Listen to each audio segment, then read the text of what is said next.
Protein റിച്ചായ ഒരു bar ഉണ്ടാക്കുന്നത് കാണിച്ചു തരാം. ഇത് കുട്ടികൾക്കും മുതിർന്നവർക്കും ഡയബറ്റീസ് ഉള്ളവർക്കും എല്ലാം കഴിക്കാവുന്നതാണ്. ഇതിൽ നമ്മൾ ഷുഗർ ആഡ് ചെയ്തിട്ടില്ല, ഒരു പ്രിസർവേറ്റീവ്സും ഇല്ല, ഒന്നും ആഡ് ചെയ്തിട്ടില്ല. എല്ലാം നാച്ചുറൽ ആയിട്ടുള്ള ഐറ്റം മാത്രമാണ്. ഇതിൽ വെളുത്ത എള്ള് എടുത്തിട്ടുണ്ട്, കാഷ്യൂനട്ടുണ്ട്, ബദാമുണ്ട്, കറുത്ത മുന്തിരിയുണ്ട്, ഫ്ലാക്സീഡുണ്ട്, വാൽനട്ടുണ്ട്. ഇതെല്ലാം കൂടി നമ്മൾ ഒരു 115 ഡിഗ്രിയിൽ 15 മിനിറ്റ് ചൂടാക്കുന്നു. അതിനുശേഷം ഫ്ലാക്സീഡും നമ്മുടെ വെളുത്ത എള്ളും കൂടെ ഒന്നിച്ച് പൊടിക്കുന്നു. അതിൻ്റെ കൂടെ അവസാനമായിട്ട് കുറച്ച് ഏലക്കായും കറുത്ത മുന്തിരി ഇടുന്നു. ഇത് എന്തിനാണെന്ന് വെച്ചാൽ ഇത് നമ്മുടെ കാഷ്യൂനട്ടിനേക്ക് ഒന്ന് ബൈൻഡ് ചെയ്ത് ഒരു ബാറാക്കി വെക്കുന്നതിന് വേണ്ടിയിട്ടാണ്.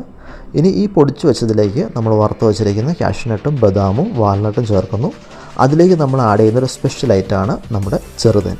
ഇത് വീട്ടിൽ തന്നെ ഉണ്ടായ ചെറുതേനാണ്. അപ്പോൾ നമ്മൾ പ്യുവറായിട്ടുള്ള ചെറുതേനാണ്. ഇത് ഉപയോഗിച്ച് നന്നായിട്ട് മിക്സ് ചെയ്തെടുക്കുക. അതിനുശേഷം ഏതെങ്കിലും ഒരു പാത്രത്തിൽ ഇട്ടതിന് ശേഷം മുറിച്ച് വയ്ക്കുക ചെറിയ ചെറിയ പീസായിട്ട്. ഇനി ഇതിനെ ഫ്രീസ് ചെയ്ത് കഴിഞ്ഞാൽ നമ്മുടെ അടിപൊളി ബാർ അല്ലെങ്കിൽ പ്രോട്ടീൻ റിച്ചായ ഒരു ഐറ്റമായിട്ട് മാറിയിരിക്കുകയാണ്.